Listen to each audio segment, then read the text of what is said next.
Vamos falar sobre o Rio Acre, lá na Amazônia. Ele é basicamente a fonte de vida para 500 mil de pessoas. Só que hoje esse rio está enfrentando uma crise que é no mínimo estranha, quase um paradoxo. É um quebra-cabeça ambiental que, sinceramente, desafia a lógica.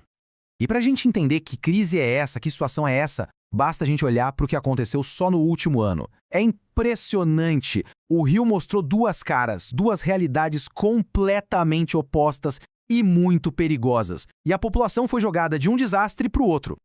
Primeiro veio a enchente. Olha só isso. No comecinho de 2024, a água subiu para quase 18 metros lá na capital, em Rio Branco. Pensa só, 18 metros. Foi a segunda maior cheia de toda a história. Bairros inteiros ficaram debaixo d'água e milhares de pessoas tiveram que abandonar suas casas. Foi um verdadeiro desastre se desenrolando ali em câmera lenta. E aí, poucos meses depois, o extremo oposto. O rio que antes transbordava, agora, ele praticamente desapareceu. Chegou no nível mais baixo em 50 anos de medição. Pouco mais de 1,20 m.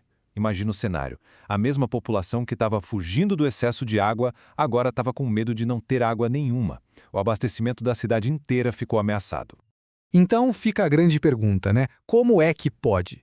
Como um rio passa por uma enchente devastadora e uma seca histórica, tudo no mesmo ano? Para a gente desvendar esse mistério, esse ciclo maluco de extremos, a gente precisa seguir as pistas. E essas pistas estão ali, no próprio rio e na paisagem em volta dele. E a primeira pista? Essa é a mais óbvia, está na cara de todo mundo. É a destruição do escudo natural do rio. A floresta, que deveria ser a sua grande protetora, ela está simplesmente desaparecendo. A gente está falando da famosa mata ciliar. Para entender fácil, é só pensar nela como se fosse a pele do rio. Sabe, é aquela vegetação que fica ali na beiradinha, nas margens. É ela que segura o solo para não desbarrancar, que filtra a poluição e que funciona como uma esponja gigante. Quando chove muito, ela absorve o excesso, e na seca, ela vai liberando essa água aos pouquinhos.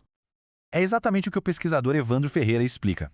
Ele diz que essa mata é fundamental para manter a estrutura do terreno, para conter a erosão. Ou seja, sem essa floresta, as margens simplesmente desmoronam. O rio fica totalmente exposto, vulnerável.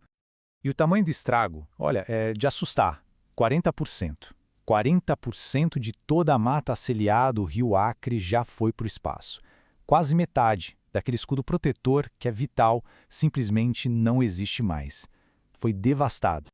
E o pior é que não é um problema isolado, sabe? É algo generalizado. Se a gente olhar para alguns municípios, a situação é ainda mais grave. Em Epitaciolândia, por exemplo, a perda já passa de 58%. Na própria capital, Rio Branco, 43% já se foi. A destruição está literalmente acompanhando o curso do rio, deixando um rastro de fragilidade por onde passa. Só que a perda dessa floresta faz mais do que só enfraquecer o rio. Ela ataca ele de duas maneiras bem cruéis, silenciosas, mas devastadoras. Primeiro, ela sufoca o rio com sedimento. E segundo, ela o envenena com poluição. Vamos entender primeiro essa parte do sufocamento. Funciona assim. Sem as árvores e as raízes para segurar a terra na margem, o que acontece quando chove? A chuva leva tudo embora, arrasta toneladas de solo direto para dentro do rio. Esse processo tem um nome, é o assoreamento. E o que ele faz? Ele vai enchendo o fundo do rio com terra, deixando ele cada vez mais raso. O resultado é simples e trágico. O rio perde a capacidade de guardar água. A caixa d'água dele diminui. Por isso que qualquer chuva um pouquinho mais forte já é motivo para enchente. E uma enchente muito mais rápida e grave. Ok, então o assoreamento ajuda a explicar as enchentes cada vez piores.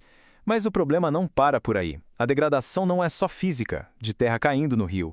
A qualidade da água em si está sendo destruída por uma ameaça que a gente não vê a olho nu, mas que dá para medir muito bem. Dá uma olhada nesse mapa. Ele mostra exatamente os pontos onde os cientistas foram coletar amostras da água. A ideia era entender o que é que está sendo jogado nesse rio, especialmente ali na área urbana de Rio Branco. E o que eles descobriram é um absurdo. Olha só os números. Mais da metade da população do Acre até tem acesso à rede de esgoto, o que é bom.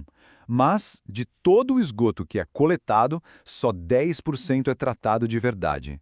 Só 10%. Ou seja, quase 90% de todo o esgoto vai direto, sem tratamento nenhum, para os rios. O Rio Acre, na prática, virou um grande esgoto a céu aberto. E o resultado prático disso está aqui.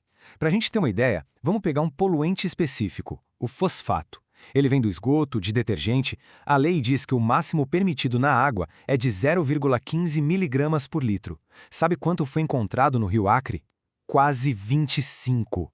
25! Isso é mais de 160 vezes acima do limite. É uma contaminação brutal. Ok, então até agora a gente viu os problemas físicos e químicos. O rio está sendo aterrado, está sendo envenenado e está sem a sua proteção natural, a mata. Está tudo muito claro. Mas isso leva a gente para uma pergunta ainda maior, a pergunta de fundo. Por que esses problemas não estão sendo resolvidos de um jeito que funcione? E aqui a gente chega no ponto central.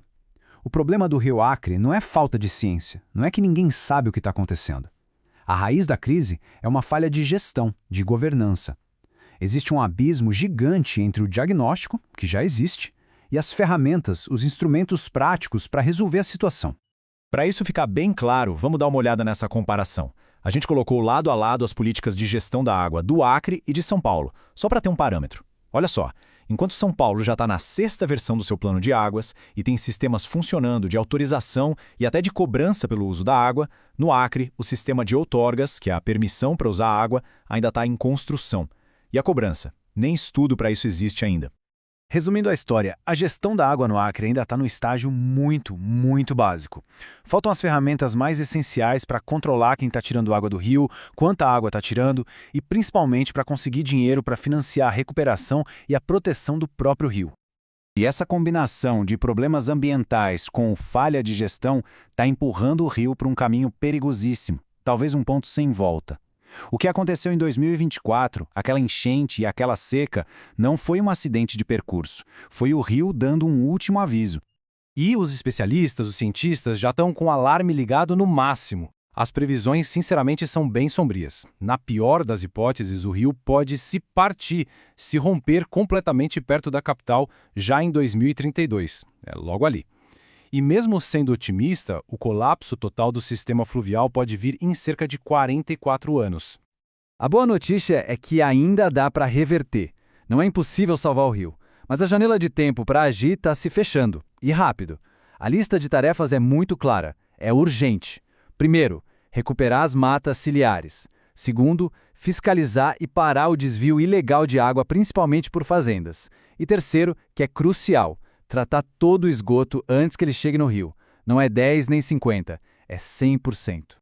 E tudo isso nos deixa com uma reflexão final. A história do Rio Acre não é só sobre um rio, é como se ele fosse um pequeno retrato de um problema muito maior. Ele mostra, na prática, como a destruição do ambiente, quando se junta com a falta de uma boa gestão, cria um efeito dominó de desastres. Então a pergunta que fica no ar, e que é a mais importante de todas, é: qual vai ser o custo real se a gente continuar sem fazer nada?